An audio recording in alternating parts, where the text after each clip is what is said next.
Hi there, I'm here with Sheree Blackley, who's one of the organisers of this event. And Sheree, we're at Government House. We are indeed. What a beautiful setting for such a special day. It is, and are we excited about the wedding? Oh, unbelievably excited. Life has been so sad, and this has given the whole world something to celebrate, and even people who are not royalists are excited about what Kate's wearing, what she's putting, what her dress looks like, what they're eating at the function, who's going to the wedding. So it's put a smile on everybody's face. So I couldn't have picked a better day and a better fundraiser. And yes, because of course this is a fundraiser. It's for breast cancer care. It's for Breast Cancer WA. That's a beautiful purple ribbon, because all the money that we raise tonight stays for the women of Western Australia, which is why we thought it was so important that the money goes to help women with their treatment, pays for breast care nurses, it pays for a whole range of services that the women of WA statewide cannot always afford to pay for. So when we decided that we were all going to go, us 13 girls, to Kokoda, a women's only trek, one of the few ever to happen in history, we chose the women of WA to raise funds for. And when are you going to Kokoda? We fly out on the 4th of June and we trek out on D-Day, the 6th of June, so another significant day in Australians' history. And is this your only fundraiser that you're doing? Each individual member of the team is doing their own fundraiser, because our goal is to raise as much money as what we can for the women of WA who are sick. So it's ongoing? It's ongoing, and we've still got a couple more to go, and the girls that I'm trekking with, some of them are actual breast cancer survivors. One of my mentors who's on my team has been working really, really hard with me is Karen Wardrop, and Karen is a double mastectomy survivor. She's an amazing female. She still runs 5 businesses, runs a large house and a home, and all the women in my family, touch wood except for myself, have been affected by breast cancer. So it's a charity very close to my heart. Well, my grandmother had a double mastectomy 50 years ago now, yes. And it was hell for her and for the whole family. So it's touched my family too. Yes, and sadly, until Ros Worthington started Breast Care WA, there was nowhere for the women in WA to actually turn. There was no one to help them with their children, or even to help them to have a garment once they'd had their breasts removed, or when they had to have their breasts re-implanted. There was nobody but Ros, and that's why Ros, who's now started several other charities, started Breast Care WA, and it's just grown and grown, and it's really heartwarming to know that the money goes to the women of WA that really, really need it. There's some really sad stories, and WA women are tough and proud, and they keep a lot of that to themselves. Yes. Now, is there a website? Yes, they can go to the Breast Care website, and there's a whole range of things on that website that women can go to. Different services are available, and the girls there are wonderful. They're really warm, generous women of all ages. So any females or any family members that are affected by it, don't hesitate to pick up the phone. Thank you very much for talking to us. And we're going to go back in and talk to more people about the wedding. Thank you for talking to us, Sheree. All the best for tonight. Thank you. I'm sure it's going to be a great night. It will be a lot of fun. There's a lot of different things happening, and everyone's excited about seeing the frock and the kiss on the balcony. Yeah, the kiss and the frock.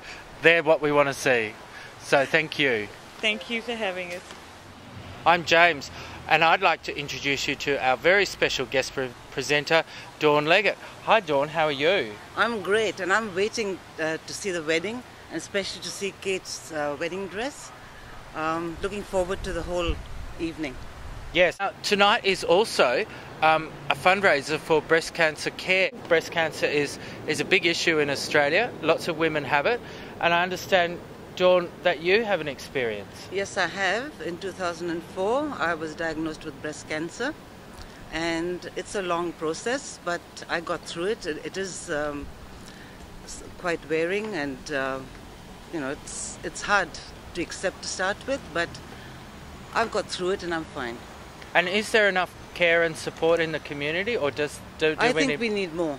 We need a lot more support, and people are becoming more aware of breast cancer now, and they are doing a lot more than they did before. Chemo is pretty rough, isn't it? It is. Very rough. I was fortunate. I only had 3 sessions, and it wasn't compulsory for me, but the doctor recommended it. But I had 6 weeks of radiation. That wasn't very easy either. And but you're feeling better now? Yeah, I'm fine now. Yeah. So there's hope. There's hope. I'm hoping it doesn't come back. I've had a checkup now this year in July, August will be my 7th year for my checkup and my last year. And I've been cleared so far, so I'm fine. So now, Dawn, are you ready for the wedding? Definitely. I'm here with Donna Rendell, who is the General Manager of Breast Cancer Care WA. Donna, long time no see. Yes, it has been a long time. A long time. Cousin. Yes, indeed. A bit shocked to find out that you were here tonight, but in a good way. Yes. So now, first, the wedding. Yes. Were you happy with the dress? Oh, I loved the dress. Yes, I thought the whole thing. I've been following it all week, so I'm glad to see that the critics were all wrong. You know, that was sort of something I was thinking, were they going to be right? Was she going to wear what they said she was going to wear? So, no, I'm happy with the dress. I'm happy with the kiss. The Queen, of course, had lemon. Yeah, not quite. Not sure about the lemon. Washed out, made it look really old. But, yes, good. They do seem to be in love, though.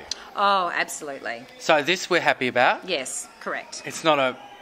No, most definitely not. Marriage of convenience. Welcome to the new era. Yes, so that's good. So thank you, Wills and Kate, and Government House, which we are here. What a stunning venue. It's a great venue.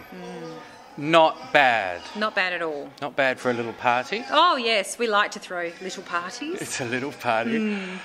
There is so many people here. Are so many people. You've got celebrities, drag queens. Yes. Drag queens. Absolutely. How's your week been with this? Well, actually, I'm very lucky that I didn't have to organise it. The event organisers are part of our little community at Breast Cancer Care WA who have put this event together along with a couple of others to raise funds for us. So it's very important because we don't receive any government funding. So everything that we raise stays here in WA to help WA women experiencing breast cancer. So we need people like this. So we like to mix some fun with, the serious subject matter that we're dealing with as well. And it is a big, serious issue that you don't get government funding, given that you're kept. It is, yes. But what it allows us to do is there's no red tape. So basically, because we're not dictated to how we spend the funding, we can look at an individual and we can say, what's your most pressing need right here and now?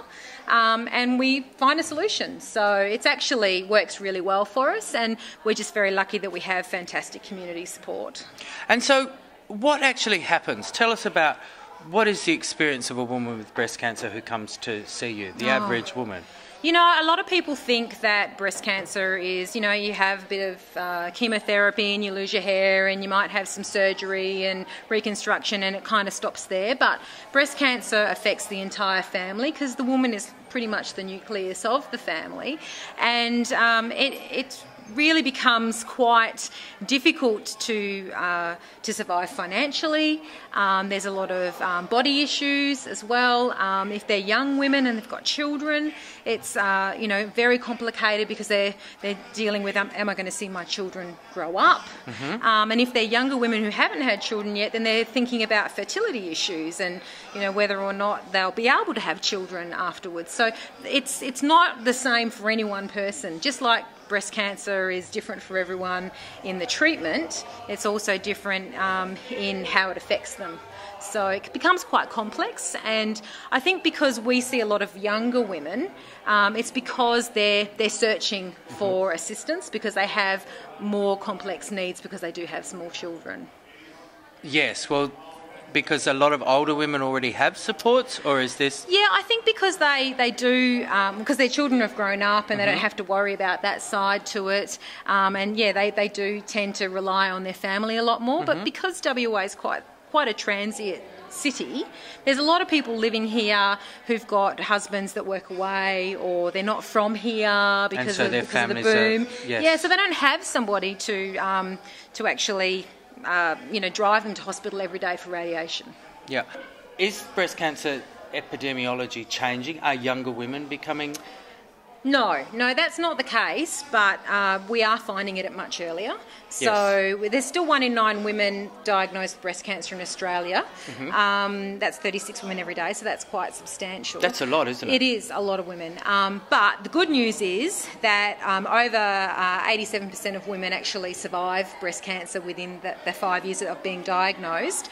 And a lot of women are finding it earlier because of all of the media attention. So it's really important not to become complacent. I think people go, breast cancer, they get lots of money and they get lots of publicity, and so that must be okay. But the reason why women are surviving is because they're finding breast cancer earlier. So we've got to be vigilant. We've got to make sure that we are breast aware and that we, are making sure that there's no changes in our bodies and finding it earlier, because then treatment is more successful the earlier you find the breast cancer. And so when a woman gets diagnosed, it's a good idea for her to call your organisation as well? Please do. We've got so many services and they're all free. So it doesn't matter what your financial circumstances are. You can come in. We have breast care nurses, we have counsellors, we have support groups specific to what your situation is, practical and financial assistance. So, and even just somebody to just go blah, because sometimes people find it really hard to share what's actually going on with them, with their family. So they're trying to be really strong, and they can come into our office though and they can just let it all out. And we see people walking in crying and we see them walking out smiling, and that's always good, because then we know that we've helped them release that stress, because it's a very stressful disease. So it is about care. Now, have you got a website? We have. www.breastcancer.org.au. It has all of our services on there. And phone numbers as well? Yes, 9324 3703. Good. Look, thank you for having us tonight. Pleasure. And good to talk to you. And congratulations on such a great event. Thank you very much. And we'll see you soon.